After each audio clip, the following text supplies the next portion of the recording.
बोलो शंकर भगवान जय हो। काकभूषण जी ने कहा, गुरु जी तुम तो प्रभु के लाडले हो, ये तो भगवान विष्णु का भगवान हो, ये तो लाडला हो भगवान का, तुमको कभी मोह नहीं उत्पन्न हो सकता। ये तो समझ श्री राम जी की लीला है। मेरे जैसों का मान बढ़ाने के लिए उन्होंने ये लीला की है। कहो तो मेरो मान बढ़ाने खातिर भगवान का नट भेजे है। गुरु जी ये संसार मायामय है, इस संसार में जो आता है माया उसको कलंक लगाती है। माया भयंकर है, ऐसा कौन है जिसको एक बार भी कामदेव ने पागल ना किया हो। कैसे कोई संसार में है तो मुझे बता दो। ऐसा कौन है जिसका एक बार भी क्रोध में हृदय न जला हो। पुत्रेषणा द्रवेषणा लोकेषणा किसी को मलिन मति नहीं बनाती। चिंता रूपी सर्पणी किसको नहीं डसती है। पुत्रेषणा पुत्र को मोह, धनेषणा धन को मोह, लोकेषणा भी लोक में मेरी बढ़ाई हुआ है। आशु इतनी बात को नहीं बिगड़े जितनी चिंता से बिगड़े। काम क्रोध लोभ मत्सर ये सब माया के परिचारक है। ऐसा माया को प्रचार करना है। ज्ञान को माया गिनती नहीं, बड़ों बड़ों को वह भुलाव में डालती है। ये माया राम जी की दासी है, जो राम जी की सेवा करते उनको माया त्रास नहीं देती। माया भी स्त्री है, ज्ञान पुरुष है। ज्ञान को माया ठगती नहीं। ज्ञानियों को माया सताती है, परंतु माया और भक्ति दोनों स्त्रियां हैं। भक्ति स्त्री है, माया स्त्री है। स्त्री स्त्री पर मोहित नहीं होती।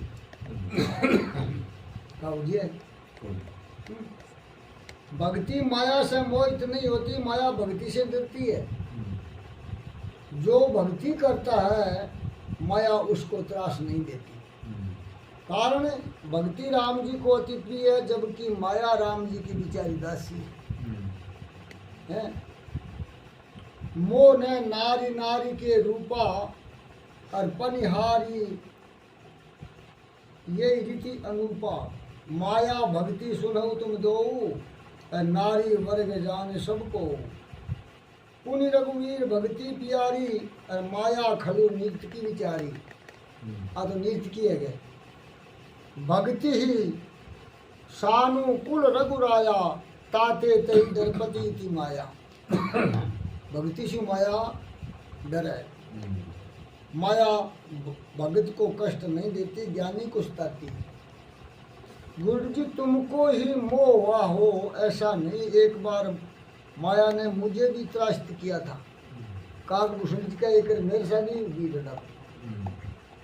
मुझे अपने अनेक जन्मों की कथा याद है। काकभूषण जी का मन मेरा अनेकों जन्म याद है। मेरे इस देव बालक राम थे कि मैं बालक राम हो इष्ट देव मम बालक रामा। बालक जल्दी राजी हो जाता है, उसको तनिक्षा देने पर ही वह प्रसन्न हो जाता है। मैं पूजा तो सीताराम जी की करता, परंतु मुझे तो बालक स्वरूप ही अच्छा लगता है। इनकी बाल लीला मुझे बहुत स्वाती। राम जी छम छम करके नाचते और 4 वर्ष के सुंदर स्वरूप है। माँ ने पीला जगला पहनाया हुआ है। मुझे इस स्वरूप के साथ खेलना बहुत अच्छा लगता है। काकभूषण जी का प्रभु ने एक बार मेरे साथ लीला की। काकभूषण जी का एक बार मेरे साथ भी नाटक करो। रामनवमी के दिन मैं अयोध्या जाता हूँ। काकभूषण जी का रामनवमी को मैं अयोध्या जाऊँ। आंगन में राम जी की जुटन पड़ी हुई मिले, उसे मैं खा जाता हूँ। राम जी को वंदन करने के उनके पास जाता हूँ तो राम जी दूर भागने लगते हैं। मैं दूर जाने लगता हूँ तो राम जी रोने लगते हैं। और मुझे मालपुआ दिखाने लगती है कि मालपुआ दिखा दिखा दे मन चिड़ाऊं तो। मेरे साथ राम जी इसी प्रकार की लीला करते रहते हैं। मैं राम जी के साथ ही खेलता। मेरे ऊपर राम जी की अत्यंत कृपा थी, परंतु किसी को भी इसका पता नहीं लगता था। कहा तो राम जान तो कहा मैं जान महाराज दशरथ अथवा कौशल्या माता किसी को भी इसका भेद नहीं था। मैं नित्य प्रति राम जी के साथ इस प्रकार खेलता। एक दिन मुझे शंका हुई कि ये राम बालक है अथवा परमात्मा। तो मेरे मन में इसी बात आ गई। मैं आकाश में उड़कर जाता हूँ तो राम रोने लगते हैं। मुझे शंका हुई कि राम जी परमात्मा नहीं है। क्या मन ही शंका होगी राम जी परमात्मा कौन है। उसी समय मैं आकाश में उड़ा तो राम जी ने मुझे पकड़ने को अपने हाथ लंबे किए। मैं आकाश में उड़ता उड़ता ब्रह्मलोक तक गया। मेरे पीछे पीछे राम जी की भुजाएं आ रही है। वो हाथ भी है यार। मैं जहाँ जाता वही राम जी की भुजाएं मेरे पीछे आ रही थी। राम जी की भुजाएं और मुझ में 2 उंगल का अंतर था। 2 आंगल को बीच पकड़ कौन पाए। ये जीव निर्माण अथवा निर्मोह बनता है तभी प्रभु के हाथों में आ पाता है। राम जी के अलौकिक ऐश्वर्य का मुझे ज्ञान हुआ। राम जी की उंगलियां अत्यंत कोमल थी, हाथ में कंकण धारण किया हुआ था। इस दृश्य से मैं बहुत घबराने लगा और ब्रह्मलोक तक गया। वहां से सीधा अयोध्या में राम जी के आंगन में आकर नीचे गिरा। भटक मेरे लारा हाथ लो। राम जी मुझे देखकर हंसने लगे। अब तो कुछ हो गए राम मन देखे ऐसा लगे। मुझे ऐसा अनुभव हुआ कि मैं राम जी के पेट में चला गया कि मन ये लगे मैं राम जी गए पेट में गयो। ब्रह्मलोक कैलाश मेरा नीलाचल पर्वत सभी शतानों को मैंने राम जी के पेट में देखा। 2 घड़ी में ही समस्त ब्रह्मांड के दर्शन मुझे राम जी के पेट में होंगे। इस सब को देखकर मुझे अत्यंत आश्चर्य हुआ कि सभी लोग अलग अलग दिखाई पड़े, परंतु सब में मुझे राम एक ही दिखाई दिए। लोग तो अलग अलग दिखा सारा, पर राम सगड़ा में एक ही। मैं थक गया, घबराया। उसी समय प्रभु ने सीमित आशय किया और मैं राम जी के मुख से बाहर आ गया। राम थोड़ा सा हंसा, मैं बाहर आ गया। मैं उनके चरणों में गिर पड़ा। राम जी ने अपना हाथ मेरे मस्तक पर पधराया और मुझे अति से आनंद हुआ। उस आनंद का वर्णन करने की शक्ति सरस्वती जी के पास भी नहीं है। ये तो आनंद का वर्णन सरस्वती जी कर कौन से। प्रभु ने कहा काकभूषण जी तुम मुझे बहुत प्रिय हो, तुम्हारी जो इच्छा हो मांग लो। राम जी कहो कि हे काकभूषण जी थे माने बहुत ही प्यारा हो, घना अच्छा लागो। थारे जी में आपा चीज मांगनी चाहो तो मांग लो। ज्ञान विवेक वीरत विज्ञाना मुनि दुर्लभ गुण जे जगनाना। आज देऊ सब संशय नाई और मांगो जो तो भावे मन माही। थारे मन में देते बात चीज मांगे।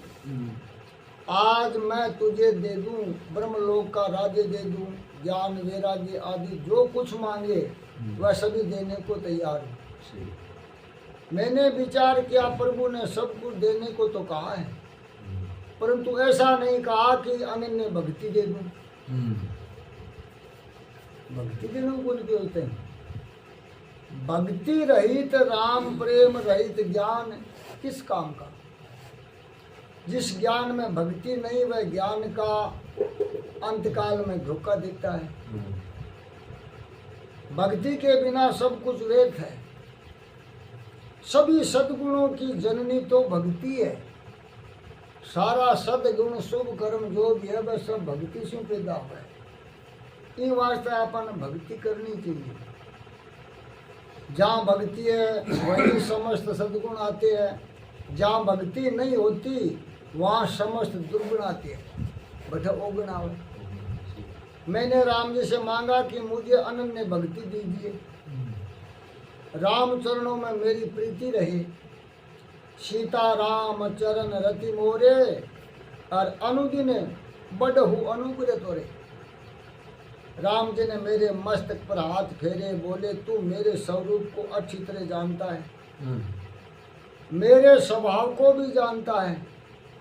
जो मेरे स्वरूप को ठीक ठीक जानता है वह भक्ति के अतिरिक्त तो और कुछ नहीं मांगता। परमात्मा ने जो ठीक ठीक समझ लो नहीं, वो भक्ति ही मांगोगे और कुछ नहीं मांगोगे। भक्ति भगवान के लिए करो और भगवान से अन्य कुछ मांगना नहीं। भक्ति रहित ज्ञान व्यर्थ है, ऐसा मुझे विश्वास हो गया, इसलिए मैंने केवल भक्ति ही मांगी। काकभूषण जी क्या मनो ज्ञान हो तो और चीज़ा में कोई सार को नहीं, भक्ति मांगी। राम जी ने कहा तू जहाँ भी रहेगा वहाँ मेरी माया नहीं आएगी, तू निरंतर मेरी भक्ति करेगा। तत्पश्चात मैं नीलाचल पर्वत पर चला गया। कौवा तो अतिहीन पक्षी है, परंतु मेरे राम जी ने मुझ पर कृपा करके मुझे अपनाया। मुझे जो आनंद मिला वह किसी राजा को तो क्या देवताओं को भी नहीं मिल सकता। काकभूषण जी का मनज को सुख मनज को आनंद मिले है, वो राजा तो के देवता नहीं बन मिले। गुरु जी प्रभु की लीला ही ऐसी है जिसको देखकर देवता भी भूल में पड़ जाते हैं। काकभूषण के गुरु जी घबराओ ना। गुरु जी को आनंद हुआ, नेत्र सजल हो गए। धन्य है आपको, आपके सत्संग से आज मैं भी धन्य हो गया। आप यदि आज्ञा करें तो मुझे कुछ प्रश्न करने की इच्छा है।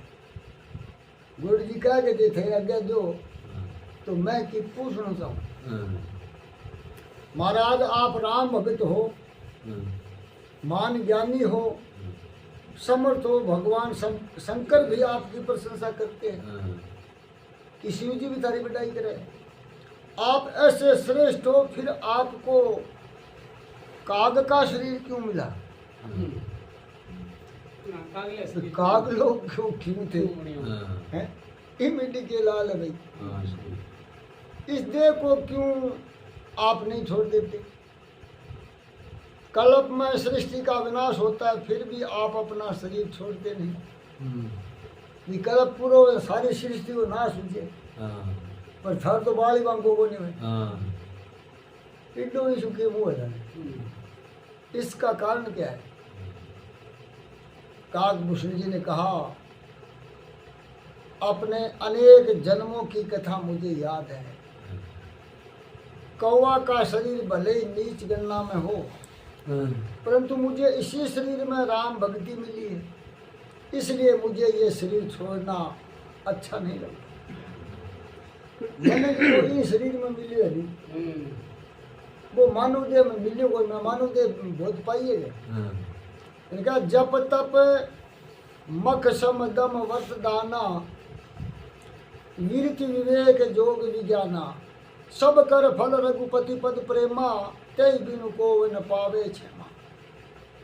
सोई पावन सोई सुभग शरीरा, जो तनु पाए भजय रघुवीरा। राम भक्ति अहि तन उर्जामी, ताते मोहे परम प्रिय स्वामी।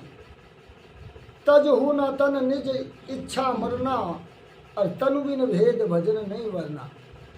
चाहे जैसा शरीर हो वह भक्ति युक्त तो होने से शोभित होता है। क्या शरीर चाहे क्या कोई हो, भक्ति है तो भी पूजा है। आदमी को शरीर ले लियो भक्ति है ही कोई, तो वो तो कागल ना मारो है। सत्कर्म से ही शोभित होता है। मेरे राम जी अंत्यत परमालु है, अंत्यत उदार है। मुझे कौवे का शरीर मिला, उसका भी एक कारण है। हजारों वर्ष पहले कलयुग में मेरा जन्म अयोध्या में एक शूद्र के घर में हुआ था। काकभूषण जी कहेगा आज से हजारों वर्ष पहले मैं एक शूद्र के घरे मानव देह में बच्चे के रूप में जामियो अयोध्या में। अयोध्या की महिमा मैं उस समय जानता नहीं था। मैं भगवान शंकर की भक्ति करता था, परंतु बुद्धि बिगड़ गई।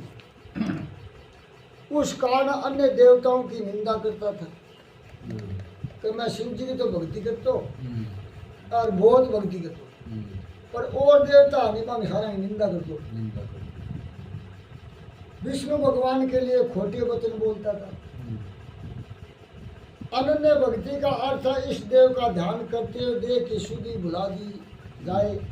अन्य देवताओं के न मानने से अनन्य भक्ति हो सकती है। काकभूषण जी का जन्म उस कल्प के कलयुग में अयोध्या में हुआ था। तुलसीदास महाराज ने कलयुग का वर्णन किया है। कलयुग में लोगों का जीवन व्यर्थ और काम में ही पूरा हो जाता है। आज के युग में लोगों को जो जीवन है वो वृथा काम में ही पूरा हो जाए। जीव इससे आगे बढ़ता ही नहीं है। धर्म और मोक्ष गौण हो गए। धर्म और मोक्ष को तो नाम मात्र ही है। भक्ति गौण हो गई। ब्राह्मण धर्म भूल गए। सन्यासी गृहस्थों का सा जीवन बिताते हैं। कलयुग में ज्ञानी पुरुष सब अच्छाचारी होते हैं।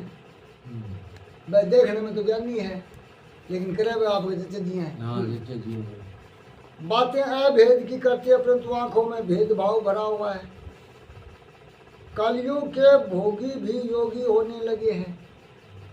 भोगी कभी योगी हो सकता ही नहीं। कलयुग में सभी ब्रह्म ज्ञान की बातें करते और पैसे के लिए झगड़ा करते हैं। बात ब्रह्म ज्ञान नहीं करे, रुपया का कट मरे। मन के विकार गए नहीं, परंतु ब्रह्म ज्ञान की बातें करते हैं। सभी पुरुष स्त्रियों के अधीन रहने लगे हैं। कलयुग में ब्रह्मचारी भी विलासी हो गए हैं। स्त्रियां बहुत कामी तथा झूठ बोलने वाली हो गई है। लोग माता पिता की सेवा नहीं करते। भयंकर कलयुग आया, अयोध्या में अकाल पड़ गया। कलयुग कोई वो पहली बार कोई नहीं। क्या कलयुग आ गया, बहुत भयंकर काल पड़ गया। काकभूषण ने कहा उस समय मैं अयोध्या छोड़कर उज्जैनी चला गया। जब आदमी हो वहां एक ब्राह्मण से दीक्षा ली। व्यवसाय में अच्छा पैसा मिला। मुझे अभिमान हो गया कि मैं ब्राह्मण से दीक्षा ले अच्छो प्रचारी बन गयो, तो रिपड़ा ठीक आ जाता। तो मैंने घमंड हुई। मुझे केवल शिव जी में ही प्रीति थी, अन्य देवताओं की निंदा करता था। मेरे गुरु जी कहते थे कि शिव जी तो राम जी की जप करते हैं, तो बाबा तू और निंदा क्या करे। शिव सेव कर फल सुत सोई, अबरिल भक्ति राम पद होई। राम भज तात शिव धाता, नर पावर के केत की बाता। जासु चरण आज शिव अनुरागी, तासु द्रोह सुख चहिस अभागी। मेरे मन में शिव जी की सबसे श्रेष्ठ होने के कारण मैं गुरुदेव से वाद विवाद करता था कि मेरे मन में शिव जी से श्रेष्ठ और कोई नहीं हो। और शिव जी है भी श्रेष्ठ। मैंने अनेक बार गुरुदेव का अपमान भी किया, परंतु गुरुदेव को कभी क्रोध नहीं आया। तत्पश्चात तो मेरा अभिमान इतना बढ़ गया कि मैं गुरुदेव से ईर्षा करने लगा कि गुरु जी से मैंने ईर्षा मिला दी। ईर्षा बिन क्या वो मर्जी नहीं। तो ठीक है। एक बार मैं शिव मंदिर में बैठा था, पंचाक्षर शिव मंत्र का जप कर रहा था। उसी समय गुरुदेव मंदिर में पूजा करने आए कि मैं आगे बैठो और गुरु जी आ गया। अभिमान के कारण मैं उठा नहीं। मैं घमंडू बड़जेड़ बैठो, खड़े को नहीं, बैठा ही रहा। जो बाहर से आए गुरु को महापुरुषों को प्रणाम ना करे,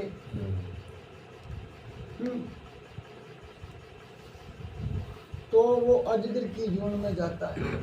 जिक्र की जो मुझे हाँ, अब आप बारों महाराज जी कोई महापुरुष बैठे तो बाने नमस्कार वंदन करना आपने फल के, अगर नहीं करांगा तो महात्मा तो की बन गए, लेकिन भगवान बन बन से गुरुदेव को प्रणाम भी नहीं किया मैंने, गुरुदेव जी का अपमान कर दिया। गुरु जी को बुरा नहीं लगा, गुरु जी गुरु को लगो, परंतु शिव जी को ये सहन नहीं। शिव जी से बात सही बन गई। आकाशवाणी हुई कि तू अजगर की तरह बैठा रहा, तेने धर्म की मर्यादा को भंग किया, इसलिए तू 1000 जन्म अजगर का भोग। शिव जी के साथ दिया तो मैं बहुत घबराने लगा।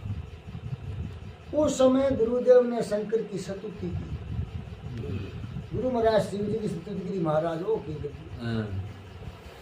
नमामि शमशान निर्वाणम रूपम विभोम व्यापकम ब्रह्म वेद स्वरूपम निजम निर्गुणम निर्वकल्प निरर्यम चिदा आकाशमाकाशवासम भज अहम निराकार मोकर मूलम तुर्यम गिरा ज्ञान गोतीत मिशम गिरिशम करालम महाकालम कराल कृपालम गुणागार संसार पार नतो अहम। व्यापक ब्रह्म ही शिव है, ये जीव अनन्य भक्ति से शिव की भक्ति न करे, पूजा न करे, जब तक उसे शिव जी की कृपा नहीं मिले तब तक जीव को ज्ञान भक्ति नहीं मिलती, योग नहीं प्राप्त होता, मोक्ष नहीं मिलता है। शिव कृपा से जीव कामनाओं पर विजय प्राप्त कर सकता है। शिव जी की अपना ऊपर कृपा हुआ है तो आप सब कुछ कर सके। मेरे गुरुदेव ने भगवान शिव की अनेक प्रकार से स्तुति की। शिव जी महाराज प्रसन्न हो गए, मेरे गुरु जी से कहा मांगो मांगो, बोल के चीज। गुरुदेव ने कहा मैं सतत आपकी भक्ति करता हूँ, आपसे मैं अनन्य भक्ति का वरदान मांगता हूँ। दूसरे ये भी मांगता हूँ कि माया के प्रभाव में पड़ा जीव चाहे जैसा कहता फिरता है, चाहे जो कुछ करता है, कारण जीव दुष्ट है, कृतज्ञ नहीं है, आप श्रेष्ठ है। आप कृपा करो, मेरे शिष्य से भूल हुई, मेरे चेलों भूल होगी, कृपा करो। इसकी बुद्धि में वैराग्य उदय हो, राम जी में प्रेम हो, इसका कल्याण हो, वह कीजिए। शिव जी ने कहा ये दुष्ट है को दुष्ट है, अंत्य दुखी होगा, 1000 बार अजगर बनेगा, मेरा साप तो व्यर्थ नहीं हो सकता। परंतु तुम मांगते हो तो इस कारण से ये देता हूं कि इसे जन्म मरण का दुख नहीं होगा। इन जन्मों को और मरणों को दुख को नहीं।